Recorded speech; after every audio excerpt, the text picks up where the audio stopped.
And welcome back, everybody. Thanks for sticking with us. State Senator Joe Griffo is our guest. We're talking about a variety of state issues. He's been the state senator since 2007? 2007, correct. Yeah. First year. I'd ask you if you're still having fun, but the downstate, upstate thing, never, I mean, I've always heard this about upstate almost being a state unto itself, and then you've got downstate, and you've got different representation downstate because they look at things differently than we look at things upstate, but never more than it seems to me now. Yeah, absolutely. I think it's, you know, we look at things politically. There's a political divide, there's philosophic differences, but the geographic divide is very important. Now, I don't know that you would separate the state. I mean, we would have an economy similar to West Virginia if you did that. So there is a... You're talking about upstate. Upstate alone. There's some talk about that. I do have a proposal that I think would be a better way to do it. It would require a challenge to a Supreme Court ruling, but I think it would allow for a better balance of power. Basically, what it would do is follow the federal model, where the Assembly would be based on population, and the Senate, every county would have their own senator. So whether you were, Long Island would go from 9 senators to 2, because there's 2 counties down there. And Hamilton County, with 8,000 people, would get a senator. I mean, that's the beauty of the federal system. California has 2 senators, and so does Wyoming. Wyoming has 1 member of Congress, and California has over 40. So it works, and I think we should apply that. But you'll never get support for that here from both sides of the aisle because people would have to give up their positions.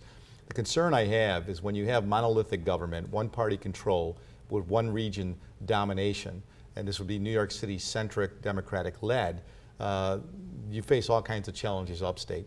The last time that happened, for 2 years, there were $14 billion in new taxes imposed upon the people of this state. And secondly, I'll give you a perfect illustration. We normally give money to both the MTA in New York City and for roads and bridges upstate. The state was facing some fiscal challenges, and that could be the case again as we move forward.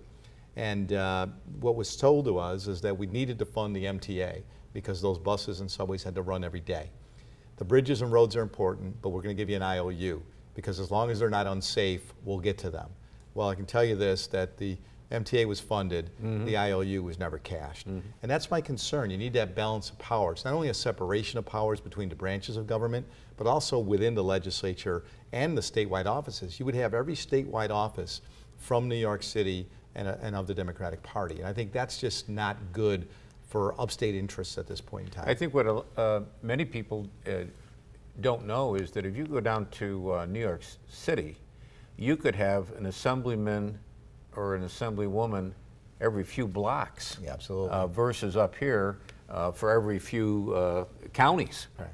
Well, that's understandable, right? So you're representing, we represent about 350,000 people in the Senate each. I get that. And that's what would take a challenge to existing rulings and interpretations by the courts. But I think you can look at it differently and bring balance because that's also important right now. And all we're asking for upstate is that we receive the proper attention and resources. We're not having any issue with working with the city to ensure that we address some of the challenges and the problems that are unique also to a megalopolis like New York City. A lot of people complain that Governor Cuomo doesn't come up here. He goes to other cities upstate, but he doesn't seem to come into this county. Well, he's come around, and I think you would like your governor to be a more frequent visitor. He has been upstate, and he has devoted some attention and resources to upstate, but I think you need that parity, and there's got to be a real balance, and the only way that has taken place is through this divided government, where at least one branch of the whole government comes from a different political persuasion and with a more upstate geographic centric perspective to balance the downstate interests too. So balance is good and it has worked, and you've had policy put in place as a result of that that benefits all areas of the state. But if that leaves us, that can be very challenging and detrimental to many of the businesses and the people that we represent in the upstate region.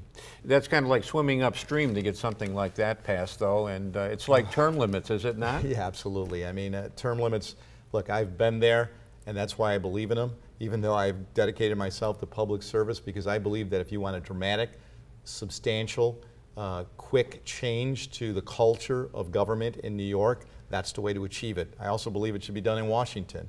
We're never going to see people embrace it, unfortunately. I'm trying to educate people, trying to entice people. We did put a rule of the Senate. I was successful in getting the Senate to adopt a rule to lead by example, where the leaders of the Senate will only serve for 8 years. You see a lot of the problems you've seen in government have come with amassing power over time and being there for a long period of time.